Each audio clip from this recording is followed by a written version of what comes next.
আসসালামু আলাইকুম সবাইকে আবারও আমার অনলাইন ক্লাসে স্বাগতম। আমাদের আজকের বিষয় হলো ইংলিশ সেকেন্ড পেপার, আলোচ্য বিষয় সাউন্ড লেটার এবং ওয়ার্ড নিয়ে আমরা আলোচনা করব। সাউন্ড লেটার, যদি সময় থাকে আমরা ওয়ার্ড নিয়েও আলোচনা করব।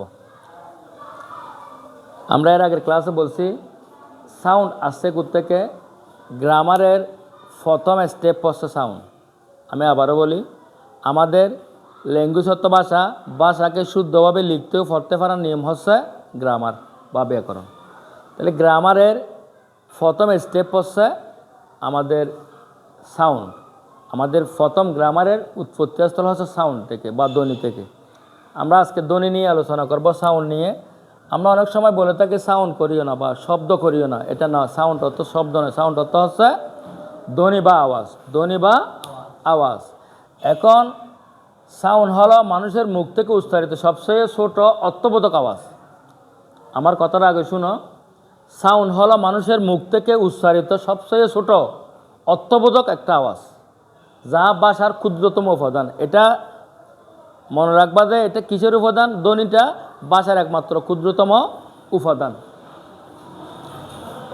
অন্যভাবে বলতে গেলে আমরা সাউন্ড হলো সেই মৌলিক আওয়াজ যা ভাষার শব্দ গঠনে ব্যবহৃত হয়। দেখো, সাউন্ড হলো সেই মৌলিক আওয়াজ যা ভাষার শব্দ গঠনে ব্যবহৃত হয়। যখন একটি আওয়াজ নির্দিষ্ট কোনো অর্থ প্রকাশ করতে সাহায্য করে, তখন তাকে ধ্বনি বা আওয়াজ বলে।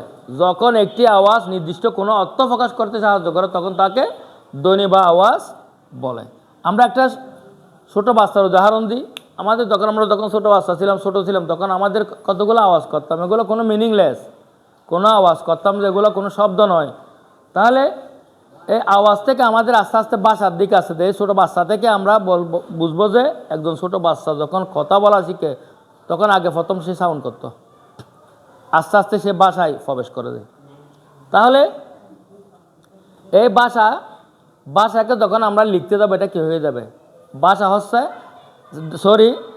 ধ্বনি হচ্ছে আওয়াজ, এটা লিখে যাবে না। ওই আওয়াজটাকে আমরা যখন রূপ দেব, ওটা কি হয়ে যাবে? ধ্বনির লিখিত রূপকে আমরা লেটার বা বর্ণ বলতে পারি। আমি আবারও বলি, ধ্বনির লিখিত রূপকে লেটার বা বর্ণ বলতে পারি। এখন আমরা লেটারটা কি? লেটার তো অক্ষর বা বর্ণ। লেটার বলতে সাধারণত অক্ষর বা বর্ণকে বোঝায়, যা একটি ভাষার ধ্বনি নির্দেশ করে এবং লেখার একক হিসেবে কাজ করে। লেখার একক। আমরা ধ্বনিটাকে লিখলে কী হয়ে যাবে? এটা লেটার হয়ে যাবে। আমি আবারও বলি, আমাদের সাউন্ড থেকে লেটারের উৎপত্তি। গ্রামারের পরের স্টেপ হচ্ছে সাউন্ড। ল্যাঙ্গুয়েজ ভাষার জন্য গ্রামার আছে। গ্রামারের উৎপত্তি সাউন্ড থেকে। সাউন্ড থেকে আমরা কি পাবো? লেটার আসবো। স্টেপ আছে একটা, আমাদের স্টেপ আছে, কোথা থেকে কোথা আসবো। তাহলে এখন আমরা সাউন্ড বলছি। সাউন্ড হচ্ছে মুখের, আবারও দেখো, মানুষের মুখ থেকে উচ্চারিত সবচেয়ে ছোট অর্থবোধক আওয়াজ। এই আওয়াজটাকে লিখলে আমরা কি হয়ে যাবে? লেটার হয়ে যাবে। লেটার ইংরেজিতে লেটার 26টি। এখানে এ একটা লেটার, সি একটা লেটার, এম একটা লেটার, এফ একটা লেটার, ডি একটা লেটার। লেটার মানে একটি, এটা সমষ্টি নয়। আবার আমরা অনেকে মনে থেকে এ থেকে ABCD, এ থেকে জেড পর্যন্ত সবগুলো লেটার, সবগুলো না, সবগুলোকে একসাথে অ্যালফাবেট বলা হয়, বর্ণমালা বলা হয়। তাহলে আমরা এখানে লেটারকে দুই ভাগে ভাগ করতে পারি। এটা এ বড় হাতের, এটা এ ছোট হাতের, বি। লেটার দুই প্রকার, স্মল লেটার, ক্যাপিটাল লেটার, বড় হাতের, ছোট হাতের। আমরা এতটুকু বুঝছি। এরপরে আমরা এখন একটু করে লক্ষ্য করি, আমরা এই জিনিসগুলো এখান থেকে এলিমেন্ট হিসেবে কাজ করবে। এখানে এফ লিখছি, কে লিখছি, এম লিখছি, সি লিখছি, এ লিখছি, আই লিখছি, এই সবগুলো এগুলা লেটার। আমরা লেটার থেকে এখানে কি বানাবো? ওয়ার্ড বানাবো। ওয়ার্ড অর্থ শব্দ, ওয়ার্ড অর্থ শব্দ, যার অর্থ থাকে। এখন আমি লিখছি আয়ত্ত, আমি। বি এর কোনো অর্থ আছে? বির অর্থ নাই। এটা আইটা হচ্ছে লেটার ও ওয়ার্ডও, কারণ এটা অর্থ প্রকাশ করছে। বি এর কোনো অর্থ নেই, সেজন্য এটা ওয়ার্ড নয়। বি ডবল ও, বুক অর্থ বই। এখানে বুক দ্বারা আমরা কি বুঝাইছি? বই, এটা অর্থ প্রকাশ করছে, সেজন্য এটা ওয়ার্ড। এটা কি ওয়ার্ড? কারণ কেন? এই বুক দ্বারা আমাদের একটা বই বুঝাইছে, পুস্তক বুঝাইছে, সেজন্য এটা ওয়ার্ড। আবারও লিখতেছি KW কোপ, কোপের কোনো অর্থ নাই, সেজন্য এটি ওয়ার্ড হবে না।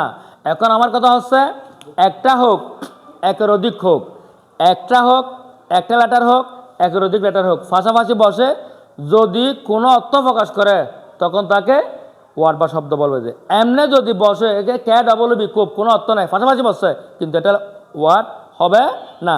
এখন আমরা ওয়ার্ডের সংখ্যাটা একটু লিখে ফেলি উপরে।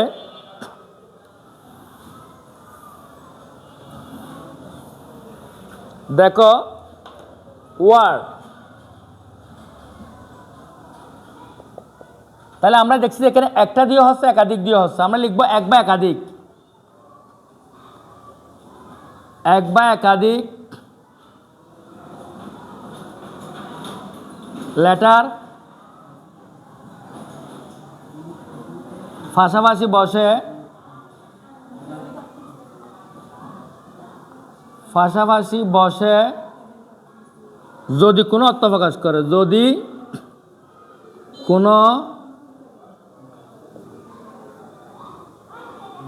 অর্থ প্রকাশ করে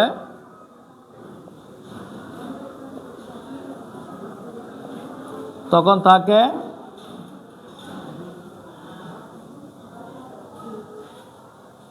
ওয়ার্ড বা শব্দ বলে, শব্দ বলে। তাহলে এখন এক্সাম্পল, আয়ত্ত আমি, আয়ত্ত একটি, এই দুটোটা জিনিস ওয়ার্ডও লেটারও, কারণ অর্থ প্রকাশ করছে, আবার লেটারও। Eat, cat, go, rice, of, to, school,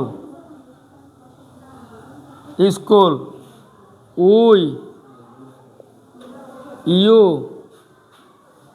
হি, এই সবগুলো এক একটা ওয়ার্ড, এই সবগুলো এক একটা ওয়ার্ড। কারণ কেন? এখানে আমাদের একটা অর্থ আছে, এর একটা অর্থ আছে, ইটের একটা অর্থ আছে, ক্যাটের একটা অর্থ আছে, সবগুলো এই জিনিসগুলো দ্বারা অর্থ প্রকাশ করছে। তাহলে আমাদের ওয়ার্ড থেকে আসছে, ওয়ার্ডের উৎপত্তি ওই যে লেটার থেকে। আমরা ওয়ার্ড বানাইছি কি দিয়ে? লেটার দিয়ে ওয়ার্ড ক্রিয়েট করছি। তাহলে আমরা বুঝবো যে আমরা লাইন ছুতে হবে না, আমরা ল্যাঙ্গুয়েজ থেকে গ্রামারের থেকে কি আসছে? গ্রামারের জন্য সাউন্ড আছে, সাউন্ড থেকে লেটার থেকে ওয়ার্ড। তাহলে আমরা এখন ওয়ার্ড কাকে বলবো? এক বা একাধিক লেটার পাশাপাশি বসে যদি কোনো অর্থ প্রকাশ করে তখন তাকে ওয়ার্ড বা শব্দ বলে। আমি এখানে আবারও লিখছি, এখানে মনে করো আমি লিখছি ইএইচ, এর কোনো অর্থ নাই, সেটা ওয়ার্ড নয়, এটা ওয়ার্ড। হি হলে হির অর্থ আছে, হিয়ত সে পুরুষ। তাহলে এখন আমার কথা হচ্ছে, আমরা শুধু পাশাপাশি বসায় লিখলে হবে না, অর্থ প্রকাশ করতে হবে। তাহলে আমরা আজকে কি বুঝলাম? Sound letter word. কালকে আমরা ওয়ার্ড থেকে কি বানাবো? সেন্টেন্স বানাবো। এটা আমরা কালকে দেখে আসবো। তাহলে আমরা আজকে কি এখানে এই যে কালকে 20টি ওয়ার্ড লিখবো, আমরা নিজে 20 থেকে 50টি ওয়ার্ড নিজে তৈরি করব, বানাবো নিজে আমরা 20 থেকে। তাহলে সাউন্ড কাকে বলে, লেটার কাকে বলে, ওয়ার্ড কাকে বলে, আমরা কালকে দেখবো। আগামী ক্লাস আমি এগুলো সবার কাছ থেকে নিয়ে ইনশাল্লাহ নেক্সট ক্লাস আরম্ভ করব। সবাইকে ধন্যবাদ। তোমরা যে বুঝবা না আবারও জিজ্ঞেস করবা, কিন্তু না বুঝে কোনো কিছু বুঝছি, তোমাদের সমস্যা কোথায়? তোমরা সবসময় বলো যে স্যার বুঝছি, না বুঝে বুঝি বলার দরকার নাই, 100 বার আমি এটা ক্লিয়ার করব। সবাইকে ধন্যবাদ, আবারও দেখা হবে আগামী ক্লাসে। ধন্যবাদ সবাইকে।